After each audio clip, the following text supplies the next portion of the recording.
Hello friends, Mahanadi உங்கள் favourite சீரியலா? அப்போ மறக்காமல் நம்ம சேனலை சப்ஸ்கிரைப் பண்ணுங்கள்.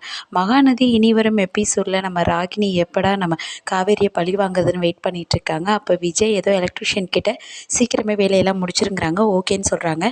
எலக்ட்ரிஷியன் நம்ம ராகினி கிட்ட யாரையும் மோட்ரு போட வேண்டாம்னு சொல்லுங்கள், ஷாக் அடிக்கும், மறக்காமல் வீட்டில் உள்ள எல்லாத்தையும் சொல்லிடுங்க, நான் கொஞ்சம் நேரம் வெளில போயிட்டு வரேன் அப்படிங்கிறாங்க.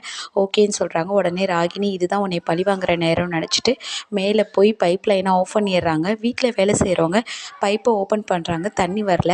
உடனே நம்ம காவேரிட்ட வந்து சொல்கிறாங்க, அம்மா தண்ணி இல்லைம்மா, கொஞ்சம் போட்டு விடுங்க அப்படின்னு சொல்லிட்டு உடனே நம்ம காவேரி போகிறாங்க. அந்த டைமில் நம்ம தாத்தா வந்து நான் என்ன பண்ணுற காவேரிங்கவும், மோட்ரு போட வந்தேன் தாத்தா அப்படிங்க. நான் போடுறேன் நீ போ அப்படின்னு சொல்லிடுறாங்க. உடனே ராகினி அச்சச்சோ அப்படிங்கிறாங்க. தாத்தா போட்டு உடனே ஷாக் அடிச்சிருது. உடனே காவேரி உடனே வந்து பிடிச்சிடுறாங்க. தாத்தா என்னாச்சு அப்படின்னு உடனே பாட்டியை கூப்பிட்றா காவேரி. உடனே எல்லாரும் அழுதுட்டு ஆர்ப்பாட்டம் பண்ணிகிட்ருக்காங்க. உடனே விஜய்க்கு கால் பண்ணுறாங்க. காரில் தாத்தாவை கூட்டிகிட்டு போய் ஹாஸ்பிட்டலில் அட்மிட் பண்ணிடுறாங்க. அங்கே விஜயும் உடனே வந்துடுறாரு. டாக்டர்ஸ் எல்லாமே நல்ல வேலை சரியான நேரத்தில் வந்து அட்மிட் போட்டிங்க, தாத்தா நல்லா இருக்காரு, ஒன்றும் பயப்பட வேண்டாங்கிறாங்க. அதனால் விஜய் ரொம்பவே பெருமூச்சு விடுறாங்க. காவேரிக்கு தேங்க்ஸ் சொல்கிறாங்க. நல்ல வேலை தாத்தாவை நல்ல நேரத்தில் காப்பாற்றிட்டேன், இல்லைன்னா என்ன ஆகுறது அப்படின்னு. அப்புறம் தாத்தா கிட்டே போய் எல்லோரும் பேசுகிறாங்க. தாத்தா நான் நல்லா இருக்கேன், எனக்கு ஒன்றும் பிரச்சனை இல்லை, யாரும் பயப்படாதீங்க அப்படிங்கிறாங்க.